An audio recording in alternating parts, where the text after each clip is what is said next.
Yes, so with the public advisors, I wanted them to think how socioeconomic,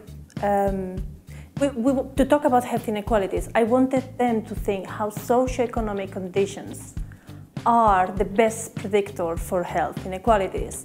And the question is quite big, so we decided to split the workshop in 3 parts.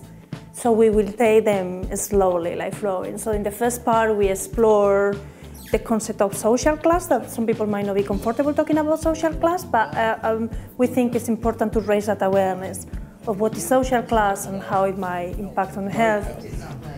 I don't think there's any other factor of social class apart from money that can contribute to health.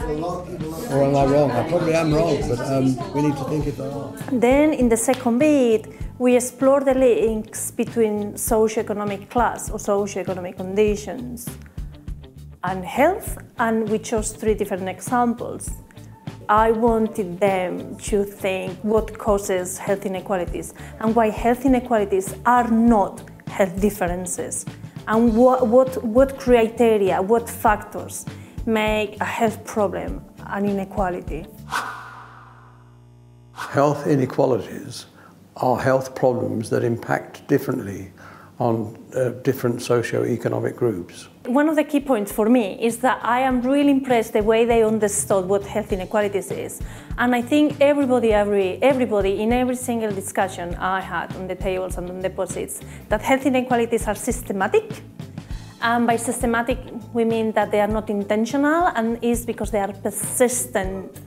And that there is a very clear, so that means that there is a clear pattern. Oh, everybody understood that, I think, in that room. And that is brilliant, because often when you talk about health inequalities, people tend to drift or tend to talk about the lifestyle drift, blaming the individuals rather than seeing how the social conditions impact on people's health.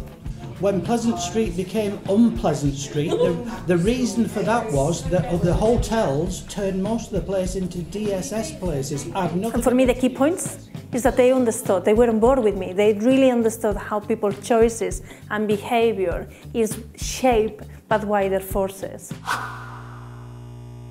I feel that health inequalities are a systematic negligence that's dependent on social class and background.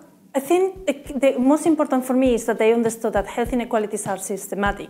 That means that they are predictable and there is a pattern. They understood that. And I think as well they understand that there is an issue of fairness or unfairness. I think they understood that as well. So when I was giving them the example of academics that being more likely to develop back problems, they were very clear that it was not about inequalities, because it was missing the issue of justice in there.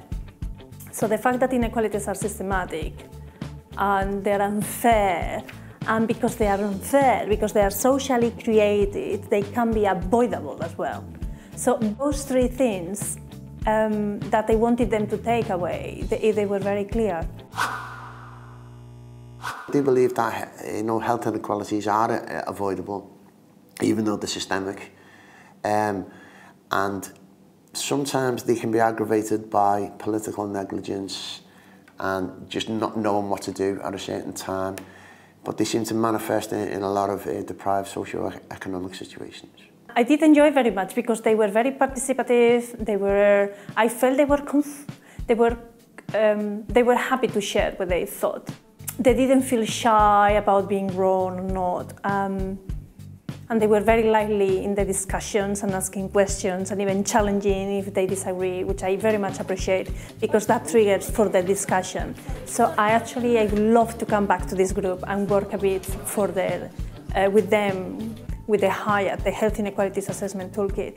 I think we could do it, and I am sure they will. Well, I got the feeling that they will want to engage again with health inequalities.